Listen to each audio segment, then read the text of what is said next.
So basically, I'm a storyteller. Yeah.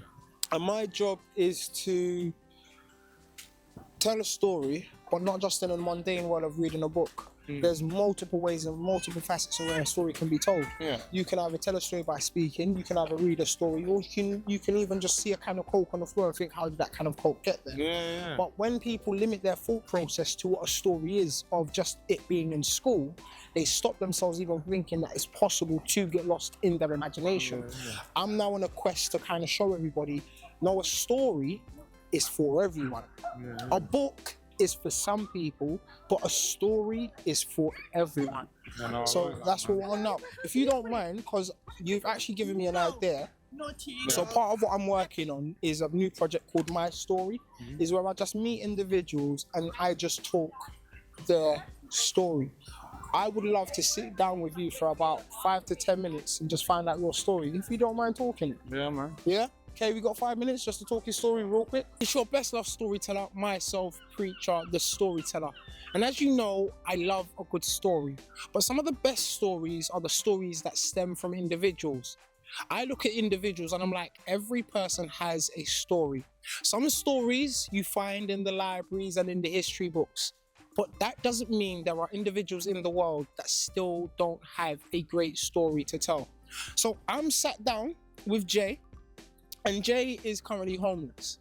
Now, I decided that I would love to sit down with Jay and find out his story, because everyone has a story. So, Jay, what's your story? My story, right? Where do you want me to begin? At the start? Yeah, let's begin at the start. My life has been kind of hard. I can't lie. Like, I'm not looking for sympathy in it, but I mean, like, as a child, like, my dad weren't too nice, yeah. He was in and out of prison. My mum ran away when I was 10 years old. And I was left with my dad and my stepmom. But as soon as I turned 16, I left. Come down here to my mum. And she sort of kicked me out into hostel. Ever since that, I've sort of been quite solitary. At the age of 21, I got with my partner. I was with her for 10 years. I got 3 children. Sorry, hold on. I've also got borderline personality and PTSD, and the PTSD stems from something that happened in 2021, where my friend who I was caring for 6 years had COPD, pulmonary hypertension, and heart failure, and he had a heart attack and died in front of me, like in my hands. Yeah. And that sort of led me to a state of depression where I didn't really talk. I lost control of my mental self and sort of locked myself away, if that makes sense. Yeah. And emotionally neglected my partner, I would say, and sort of turned to drink. I lost my job because I've worked since I was 16. This is the longest I've been out of work. But I mean, I lost my job, I lost my missus, I lost the house, lost my cars, and ended up where I am now. I'm over 4 years clean of an addiction now. Yeah. Yeah, man, you tell me what you want to know, because I'm struggling. Like, No, you've given me. And I've got 5 brothers, 2 sisters. you said that you worked. My thing is, my question would be, what did you do for work? Carpentry. What type of carpentry? Because in my knowledge now, I've realised there's many variances to carpentry now. No, the beach huts at Hengsby Head. Yeah. That's what I used to build those with my ex-partner's dad. Okay. Used to build those beach huts. We were the first ones on the beach to build it under the new regulations after Grenfell. And we also set the margin on the beach for the most expensive one to sell, which was just over 400,000. And that was one we had built. But my carpentry now, I start a job, not this Wednesday, next Wednesday, and that's roofing. Nice. So I'll be building roofs and stuff like that, man. And how much experience have you got with roofing? I've got a fair bit. I did my own roof on a bungalow I renovated in 2021 because I inherited a property from my friend I cared for. Yeah. I had to replace the roof on that. I've done a little bit for a few companies. Do you know what I mean? I'll say all in all, probably about 5 years experience in roofing. Nice. The reason I ask these questions is because we have a tendency to judge a book by its cover. And in my line of profession, I've realised that you can't judge a book by its cover. That's something I struggle with. That's something I struggle with out here. Like, people judge me the same as they would, because I know a lot of, I'm not judging anyone because everyone has their problems, but I know a lot of homeless people around here are on drugs. Yeah. And like I say, I'm over 4 years clean of that now, and I'm like, as soon as I talk to anyone, you can tell straight away that they're judging me for that.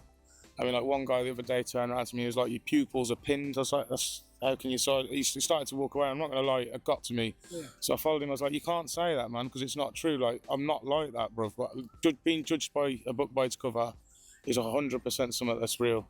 Do you know what I mean? And it's So in a a way, hard thing to live with, man, because I'm proactively trying to improve my life. yeah. Do you know what I mean? It's not like I'm just sitting here on the streets. Do you know what I mean? I'm actually pushing to move forward.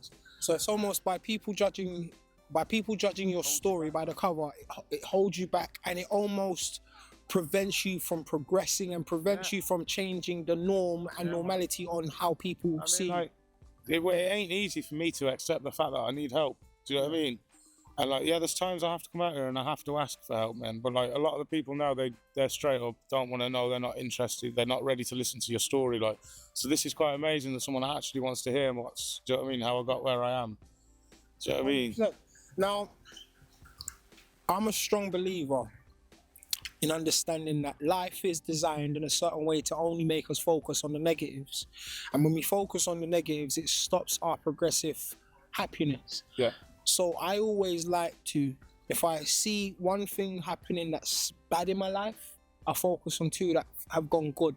So what I want to ask you now is, with you telling me your story, what are the most happiest moments in your story, even if they were young, when you was younger, or yeah?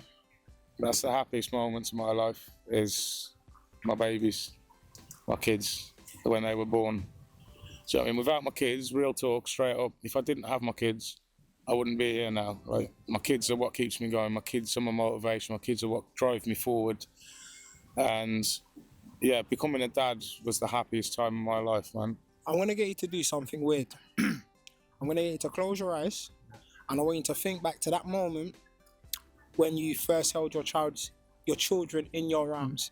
And can you describe that moment as your eyes are closed and as you're thinking about that moment for me, please? It's surreal, man. What? It hurts. And that sounds mad, but to think back on it now, it hurts because I realise what I lost. Do you know what I mean? But no, yeah, that's warm, enlightening, proud, pride, like I say. But yeah, man, at the moment, it's painful. Do you know what I mean? Because I know what I lost. But the thing is now, then, no stories. Yeah. I say I lost him, yeah. I still see him every couple of weeks. Do you know what I mean? But I should be there every day, man. But that's the thing now, you know that. And your story only stops when you stop. Because you're still here, because there's still breath in your lungs, there's still a story waiting to be told. And from how you've spoken, I can now see, all right, cool. There's a story unlike any other story. It's not the same norm as if I was to look at another gentleman and say, oh, he's homeless. No, you've got a completely different story. Everyone has a completely different story. Everyone has their reasons to be where they are. So now you've almost said, okay, that's my reason, but now you have a reason to keep going because you've still got more to your story. And I would love in the next 5 years for your story to literally change up. So I'm going to be like, every time I come down, I will be looking out for you, and we'll go from there. But yeah, this has been Jay. And the reason for this is because it's not about judging a book by its cover. It's about understanding that everyone has a story. And sometimes you just need to listen to a person's story to understand that everyone is going through it. And everyone just requires someone to listen to them. So yeah, I'm Preacher the Storyteller. This is Jay.